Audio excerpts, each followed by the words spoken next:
Hey everybody, Jacob with Scooters Lawn Care here. Today we're going to talk about the difference between concrete patios and paver patios. They both have their pros and their cons, and we are huge fans of pavers. We've always loved them, but they both they're both a very usable surface, and they both, here again, have their pros and cons. So let's get right into this. Pavers. You can do such dramatic things with pavers. So this is going to be more flexibility. Your design creativity and design flexibility with pavers is near limitless. You can go to any size, you can make additions and changes in the future. There's just so much you can do. You can do blocks to change heights, and yes, you can change heights and you can do crazy things with concrete, but it can become very complex. So pavers have so much flexibility in how you do those. You can do a running bond design, you can do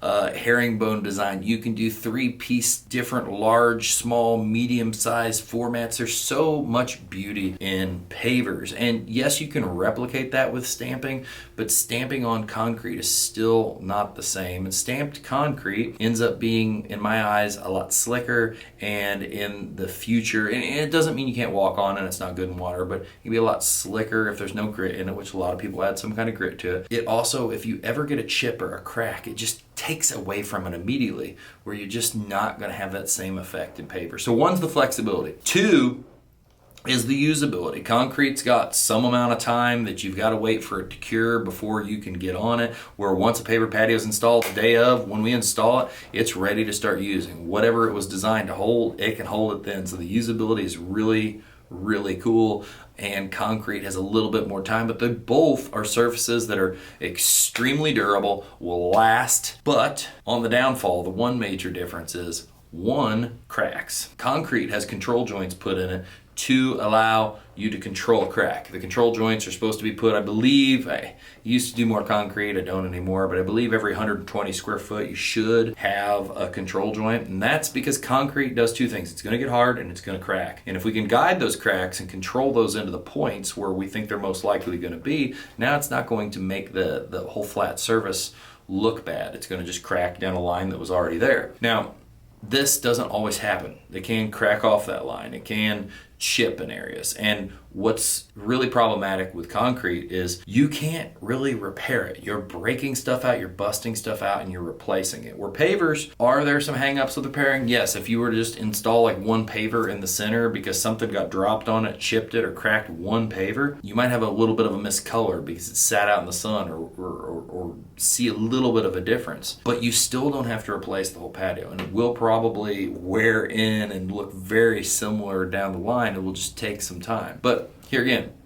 you can repair, which is, I think, a huge beauty of pavers itself. You know, the flexibility of the design is one thing, but the ability to repair and or add on to in the future is huge. And no matter what happens, a properly built paver patio, you always see people talk about settling, and that's why I want concrete. If he's settling and a bunch of wavy pavers, it's just because they weren't installed right. They're supposed to have the right base. They're supposed to have 4 to 6 inches of base for just pedestrian use, and even more if you're driving on them. And a lot of times those things get skimped because the final piece, and here's a pro for concrete and a con for pavers, pavers are expensive. And it's not what you see on the top. People always want to ask, like, if I provide my own pavers, if I have pavers left over, is it going to cost less? No, because the work in pavers is the preparation. It's digging 12 inches down in the ground, coring everything out, putting in soil separation fabric, putting in rock and compacting that on top of that, building it up to the level, setting grades, verifying that when we strike it off and get everything finalized, that you have a solid base that's going to last you for years.